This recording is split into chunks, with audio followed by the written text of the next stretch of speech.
Le sphinx de Daokro a tiré sa révérence.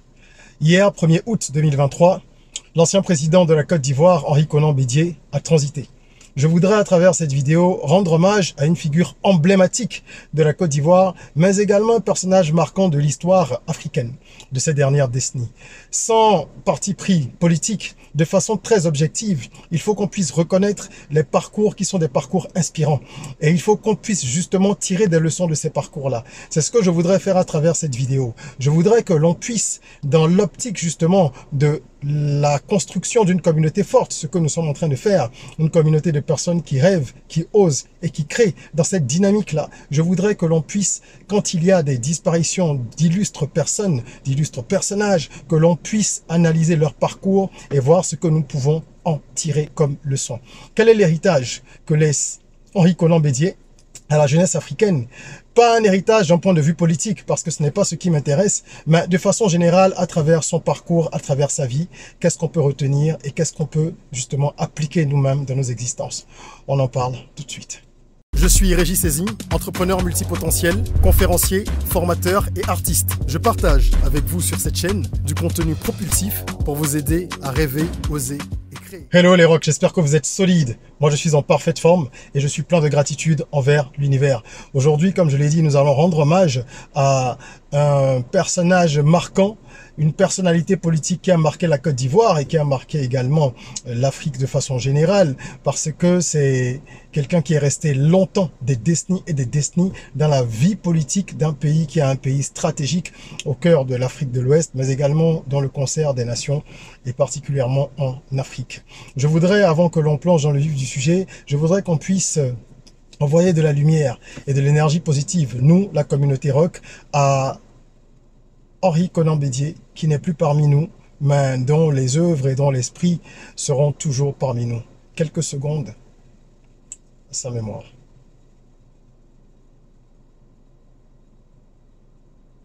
Merci à tous ceux qui ont compris le sens de ce geste et de ce moment de silence. Alors, je voudrais rapidement parler de son parcours, du parcours d'Henri Konan Bédié, et sur cette base-là, voir ce qu'on peut tirer comme leçon. Qu'est-ce qu'on peut en retirer vraiment? Quel héritage il y a pour nous, jeunes d'Afrique? Qu'est-ce qu'on peut comprendre à travers son parcours? Et pour ça, je vais très rapidement passer en revue le cheminement de l'homme pour qu'on comprenne ce qu'il a fait avant de pouvoir tirer des leçons. Je pense que c'est la façon la plus logique de mener une analyse objective. Alors, Henri Konan Bédié, qu'on appelle HKB, hein, que beaucoup connaissent sous ce surnom-là, c'est un homme politique ivoirien qui a été, comme je le disais, dans la vie politique ivoirienne pendant longtemps.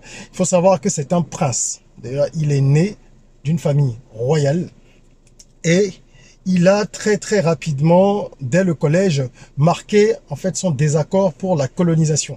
Donc il s'est, on va dire, engagé, hein, oui, depuis le collège. Il distribuait, je crois, des tracts communistes à l'époque. Après, lorsqu'il a, dans sa biographie, été interrogé à ce sujet, lorsqu'il a voulu partager ce point de sa vie, il a expliqué qu'il n'était pas communiste, mais en fait, il s'est intéressé à ces idées-là et ça lui a permis de marquer ses premiers pas de militant dès le collège.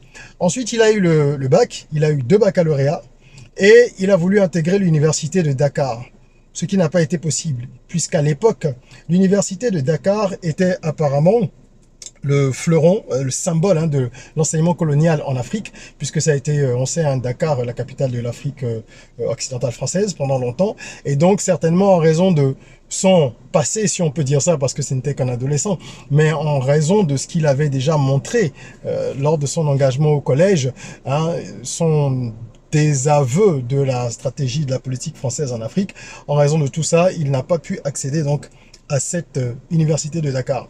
Sa famille s'est cotisé pour l'envoyer à Poitiers, où il a étudié plusieurs choses, le droit, l'économie politique et les sciences économiques.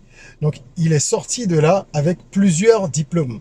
On peut déjà commencer à voir que c'est quelqu'un qui aimait les études. On dit qu'il a eu 2 baccalauréats, qu'il a étudié différentes disciplines à l'université.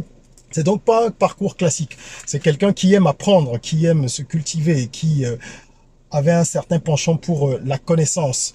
Puis, après ce parcours, il rentre en Côte d'Ivoire. il rentre en Côte d'Ivoire, il va travailler à la CNPS, d'accord?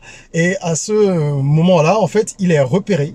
Il ne connaissait pas du tout Houphouët-Boigny, il n'avait pas d'atome crochu particulier, mais en raison de ses compétences et de ses qualités, il a été recommandé par un certain nombre de personnes dans le cercle de l'ancien président, donc de celui qu'on appelle le père de la nation ivoirienne, le père de l'indépendance, Houphouët-Boigny.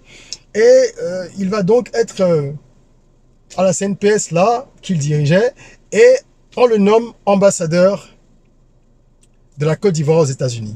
Alors, déjà, le passage à la CNPS, qui est une structure d'État, a été un passage marquant parce qu'apparemment, il avait fait bonne impression. Et dès qu'on va le nommer ambassadeur, ça va être le décollage. Il ne va plus s'arrêter. Alors, il est nommé ambassadeur de la Côte d'Ivoire après les États-Unis à 26 ans. Il va rester en poste pendant 5 ans. Puis, il rentre en Côte d'Ivoire où il est délégué aux affaires économiques à 31 ans. Il y reste 2 ans à ce poste. Ensuite, on le nomme ministre de l'économie et des finances à 33 ans seulement. Et il va rester ministre pendant 9 ans. C'est à ce moment-là qu'une brouille va survenir entre Houphouët-Boigny, Félix Houphouët-Boigny et lui. Et du coup, à la faveur d'un remaniement ministériel, il ne sera pas reconduit. Mais il est quand même resté 9 ans en poste, à un poste très stratégique. Et on imagine bien, à cette période-là où il fallait tout faire, les indépendances, il fallait tout mettre en place, ça devait être beaucoup de responsabilités. Donc c'est un poste de grande confiance.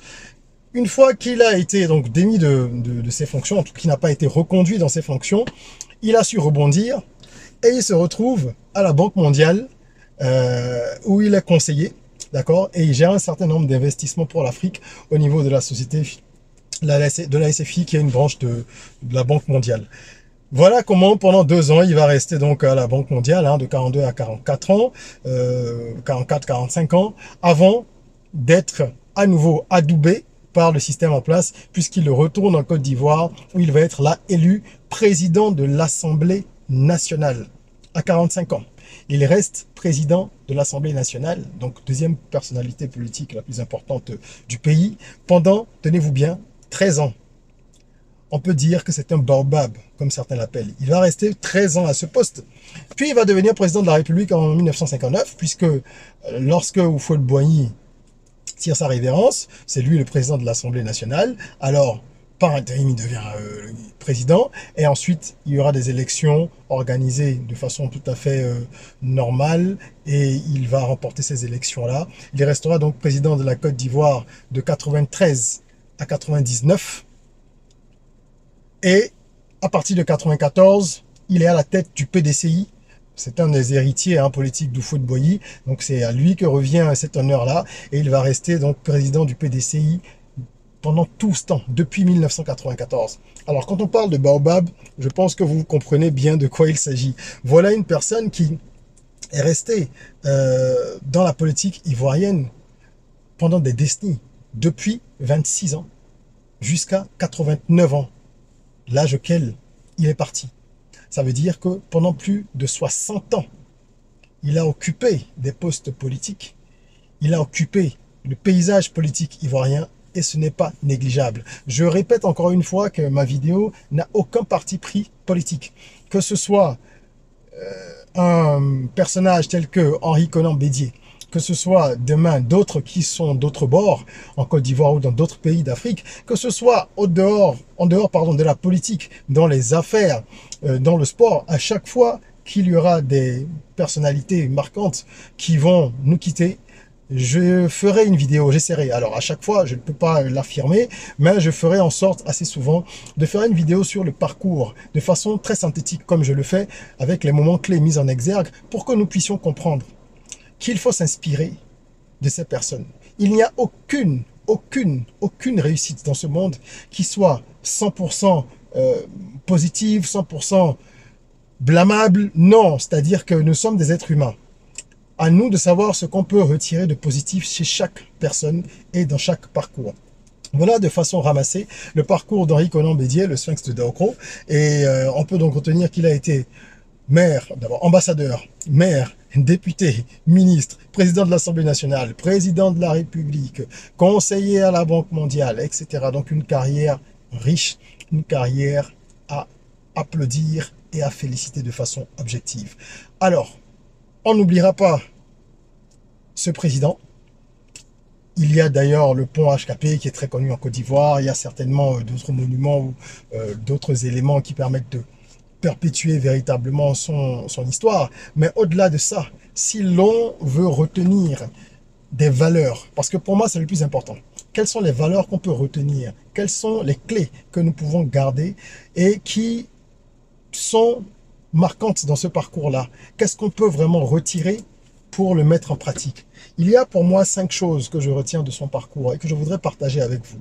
5 valeurs, 5 principes qui peuvent nous accompagner, qui nous feront forcément du bien. On devrait se souvenir, en premier lieu, que le travail, ça paie toujours. Parce que c'est son travail, ses compétences et sa qualité en tant que technocrate, c'est tout ça qui lui a valu d'être nommé ambassadeur. C'est parce qu'on a parlé de ses prouesses, de son travail auprès du président, dans l'entourage du président de la République, que ce dernier s'est intéressé à son cas et qu'il a décidé de le nommer ambassadeur alors qu'il n'avait même pas la trentaine. Pour moi, c'est très important de le répéter parce que la jeunesse africaine aujourd'hui est paresseuse dans une grande majorité. Les gens attendent des miracles et ils s'en remettent à un Dieu distant, oubliant que Dieu est en nous. Ils préfèrent attendre que le miracle survienne de quelque part et pour cela, justement, on ne travaille pas suffisamment. On laisse faire, on laisse couler, on est dans la fatalité, la résignation et puis on est toujours en train d'accuser les autres. C'est du calimérisme à longueur de journée. N'oubliez pas que le travail, ça paie. Parce que ce que l'on voit, c'est la partie visible de l'iceberg pour tous ceux qui réussissent. En dessous, il y a toujours beaucoup de travail. Et c'est quelqu'un qui, à travers son parcours scolaire, universitaire, avait déjà fait montre justement de certaines qualités en tant que intellectuel, mais travailleur, pas intellectuel taré, pour reprendre une expression de l'ancien président de la République du Bénin, Mathieu Kérékou, qui traitait en fait certains intellectuels de tarés parce que il n'avait que les compétences théoriques en tête et il n'avait pas d'intelligence pragmatique. Deuxième leçon que moi je retiens de ce parcours extraordinaire, c'est que la fidélité, ça paye. Tout comme le travail paye, la fidélité paye. Il a été très fidèle, Henri Konan Bédié, il a été très fidèle à Houphouët-Boigny. Il a été auprès de lui, c'est quelqu'un qui a été très fidèle politiquement. C'est ce qui lui a valu justement de rester à des postes aussi importants pendant aussi longtemps, ce qui est quand même assez rare, hein, quels que soient les pays. Je veux dire, il a une longévité à toute épreuve. Et la fidélité a beaucoup joué. Lorsqu'il s'est brouillé avec le président à la fin, justement, de ses 9 ans en tant que ministre des Finances, et qui s'est retrouvé donc à la Banque mondiale, c'était, je pense, pour une histoire d'investissement dans le secteur sucrier, quelque chose comme ça. Mais 2 ans plus tard, il est revenu au pays et il a pris la tête de l'Assemblée nationale. Ça veut dire que la brouille n'était certainement pas aussi grande que l'amitié ou les liens qu'il y avait entre les deux. Donc c'est quelqu'un qui doit être très très très fidèle en amitié. Et ça c'est une valeur, une vertu que nous gagnerions à cultiver véritablement. Troisième point, la stratégie, ça paye. Oui, c'est quelqu'un de très stratège. On peut ne pas l'aimer. Enfin, qu'on l'aime ou qu'on l'aime pas, c'est pas la question. Ce qu'il faut retenir, c'est qu'à plusieurs étapes de l'histoire, il a fait des alliances en fonction de ses ambitions. Si on n'aime pas la politique, évidemment, ça peut paraître amoral. Par contre, si vous êtes en politique, ça fait partie des règles du jeu. Lui, il a joué selon les règles du jeu. Il lui est arrivé de s'opposer à Alassane Ouattara. Ils ont été en rivalité pendant longtemps. Puis, il s'est associé aussi à lui. Je veux dire, à un moment donné, ils ont eu des accords. C'est pareil avec l'ancien président Gbagbo, avec lequel il a eu des discordes pendant longtemps. Et finalement, il y a quelques années, ils ont également opéré un rapprochement. Donc c'est ça, c'est le jeu des alliances, c'est la politique. C'est quelqu'un qui est très, très, très stratégique et c'est un caméléon. Il s'adapte à tous les environnements. C'est pour ça qu'il a pu traverser toutes ces périodes-là en restant un personnage clé de la vie politique ivoirienne. Pendant tout ce parcours, pendant plus de 6 décennies de politique active, il a été en exil que 2 ans. Je dis que 2 ans parce que quand on connaît l'histoire ivoirienne avec la crise, les différentes difficultés qu'il y a eu, il aurait pu être en exil pendant beaucoup plus longtemps si ce n'avait pas été un fin stratège. On est d'accord, n'est-ce pas? Leçon numéro 4, s'assumer, ça paye.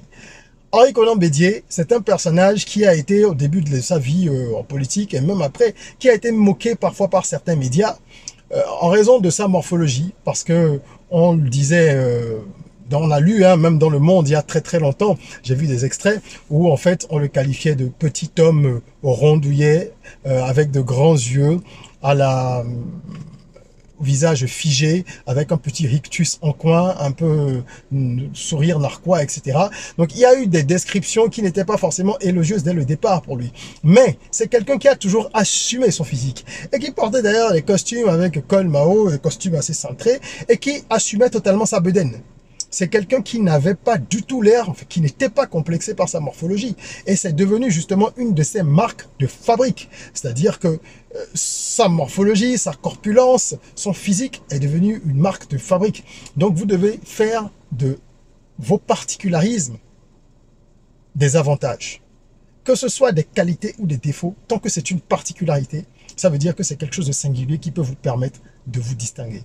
Voilà comment est-ce que ça paye. Parce que finalement, lorsqu'on parle de lui, lorsqu'on évoque son nom, tout de suite, on peut le caricaturer. Il est rentré complètement dans l'inconscient collectif par tout son parcours, mais également parce que la morphologie et tout le reste, le ton de la voix et tout ça, ça fait partie d'un personnage quand vous êtes un homme public. Et je voudrais finir avec cette 5e leçon en évoquant justement le choix de carrière. Quand vous choisissez une voie, il faut rester fidèle à cette voie. C'est-à-dire, plus longtemps vous resterez dans un domaine, mieux vous performerez. Il a choisi la politique, il est resté en politique toute sa vie, il a probablement fait des affaires, fait d'autres choses, mais si on doit parler de tronc commun, comme on dit, ou s'il y a un fil rouge dans sa vie, c'est bien la politique. Si vous choisissez d'être avocat, restez dans cette profession, spécialisez-vous, faites en sorte d'être un des meilleurs. Si vous choisissez d'être musicien, développez vos aptitudes, travaillez d'arrache-pied pour être un des meilleurs. Regardez toutes les personnes que nous célébrons. C'est généralement des gens qui ont passé des décennies à faire ce qu'elles font et qui continuent. Regardez les sœurs Williams, qui jouent au tennis depuis toute petite. Michael Jackson, qui chante et danse depuis tout petit. Beyoncé, depuis toute petite. Je veux parler de qui encore? Les footballeurs, depuis tout petit, ils s'entraînent. Tous ceux qui excellent, c'est des gens qui jouent au foot depuis très jeunes. Dans les affaires, regardez certaines ethnies. Vous verrez que ils ont le sens des affaires parce que depuis petit, on les habitue à certaines choses. Quand vous prenez les Yoruba, mais depuis petit, ils voient faire autour d'eux. Hein, donc, ils accompagnent leurs parents à droite, à gauche, au marché, dans le business. Forcément, quand ils se lancent, même à 17, 18, 20 ans ou plus tard, ils ont 1, 2, 3, 4 trains d'avance sur nous qui ne sommes pas dans le même moule, qui n'avons pas eu la chance, ou en tout cas l'opportunité de suivre cet entraînement-là pendant aussi longtemps qu'eux. Donc, lorsque vous choisissez une voie, choisissez-la sincèrement, sérieusement et foncez. Et choisissez-la le plus tôt possible parce que finalement, c'est ce qui paie. D'accord? Vous voulez être orateur, conférencier, formateur, ceci, cela. Choisissez cette voie, faites tout ce qu'il faut pour être un des meilleurs et pour être incontournable dans votre domaine. C'est ça qui compte. Parce que je suis de ceux qui vante les mérites de la polyvalence. Je dis moi-même que je suis un multipotentiel. Mais attention, ça ne veut pas dire être dispersé. Parce qu'il faut, si vous êtes multipotentiel et polyvalent, ce qui est une grâce, il faut pouvoir attacher tout ça à un domaine d'activité ou à une profession, un corps de métier de façon globale. Moi, je suis conférencier, formateur, je suis auteur, je suis entrepreneur, je suis artiste, mais tout ce que je fais, ça tourne autour du développement personnel et de l'entrepreneuriat. Et ce sont des compétences, ou on va dire des professions, même si on voulait scinder tout ça, qui sont complémentaires. Donc, je ne suis pas dans des antagonismes en faisant ceci aujourd'hui et ceci demain. Non, j'ai simplement plusieurs moyens de pouvoir atteindre mes buts et de pouvoir réaliser la mission que je pense que le Big Boss m'a confiée. Voilà ce que je voulais partager avec vous. J'espère que cette vidéo, qui est une vidéo d'hommage, mais également une vidéo analytique qui nous permet de tirer des leçons d'une expérience humaine extraordinaire, vous aura appris quelque chose. Je vous invite donc à mettre un petit like si vous avez aimé cette vidéo. N'oubliez pas de vous abonner pour rejoindre la communauté des rocs, les personnes qui rêvent, qui osent et qui créent. Et en attendant qu'on se retrouve pour une nouvelle vidéo, prenez soin de vous, de votre corps, mais aussi surtout de votre esprit, de votre mindset. Rêvons, osons, créons, soyons rocs.